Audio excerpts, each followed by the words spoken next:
আসসালামু আলাইকুম রহমতুল্লাহ। আজকে ভিডিওটা অনেক ছোট্ট কিন্তু অনেক উপকারী। প্রশ্ন কাঠামো 2024-এর বার্ষিক পরীক্ষা ষষ্ঠ থেকে নবম শ্রেণীর যে পদ্ধতিতে হবে তার নমুনা সহ যে বিষয়বস্তু নির্দেশনাগুলো দেওয়া হয়েছে সেটা কিভাবে আপনি আপনার মোবাইল থেকে কিংবা কম্পিউটার থেকে খুব সহজে ডাউনলোড করে ফেলবেন সেটা নিয়ে আমি একটু দেখাবো। তো প্রথমে আপনাকে যে কোনো একটা ব্রাউজার চয়েস করে নিতে হবে। আমি ক্রোম ব্রাউজার পছন্দ করি, আপনি চাইলে অন্যান্য browser UC browser, Opera mini যে কোনোটায় যেতে পারেন। তো আমি ক্রোম ব্রাউজারে ক্লিক করলে এইরকম একটা ইন্টারফেস আসবে। আপনি প্রথমে সব উপরে কিংবা মিডিলে যেখানে অ্যাড্রেস লেখা যায় সেখানে আপনি ক্লিক করবেন। তো আমি এখানে লিখব কি, আপনি লিখবেন NCTB। আমি আরেকবার বলছি NCTB লিখে আপনি সার্চ করবেন। সার্চ করলে প্রথমে আপনাকে NCTBর যে ওয়েবসাইট সেখানে নিয়ে যাবে।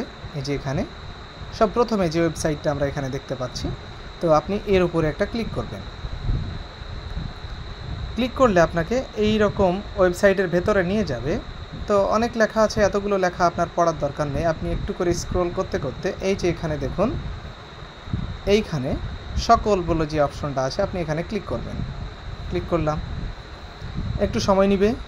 ক্লিক করার পর একটু নিচ দিকে আস্তে আস্তে এইখানে দেখুন প্রথমে লেখা আছে 1 নম্বর পয়েন্ট 2024 শিক্ষাবর্ষের বার্ষিক সামষ্টিক মূল্যায়ন নির্দেশনা, যেটা গতকাল প্রকাশিত হয়েছে। তো এর ডান দিকে যে বিস্তারিত, এই বিস্তারিতের উপর একটা ক্লিক করবেন।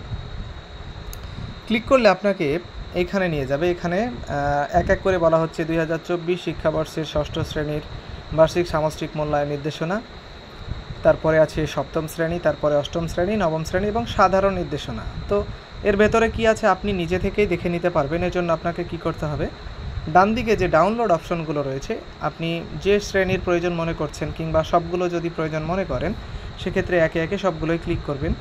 তো আমি নবম শ্রেণীর ওপর একটা ক্লিক করে দেখালাম। এইভাবে আপনার একটা অনুমতি চাবে, আপনি অনুমতি দিবেন। কিছুক্ষণ অপেক্ষা করে আপনার মেমোরিতে অলরেডি ডাউনলোড কিন্তু হয়ে যাবে। কিছুক্ষণ অপেক্ষা করতে হবে। তো এখানে অনেক ব্যস্ততার কারণে একটু লোডিং দেখাচ্ছে। তো লোডিং দেখাতে দেখাতে অবশ্য হয়ে যাবে। আপনি কয়েকবার চেষ্টা করবেন। যদি নেটওয়ার্কের কোনো সমস্যা থাকে, আপনার নেটওয়ার্ক যদি স্লো হয় কিংবা অনেক ব্যবহারকারী যদি একসাথে এই ওয়েবসাইটের মধ্যে ঢুকে থাকে সেক্ষেত্রে তারা লোড নিতে একটু সময় নেয়।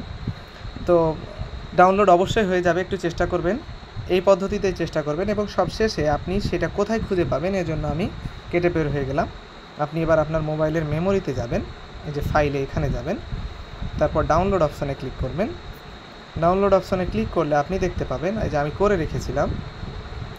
এক এক করে দেখুন, ইংলিশ নবম, ডিজিটাল টেকনোলজি অর্থাৎ ডিজিটাল প্রযুক্তি, ICT যেটা বলি আমরা, এইরকম করতে করতে সবগুলো বিষয়ের কিন্তু আমি করে রেখেছি। তো আমি একটা ওপেন করে দেখাই।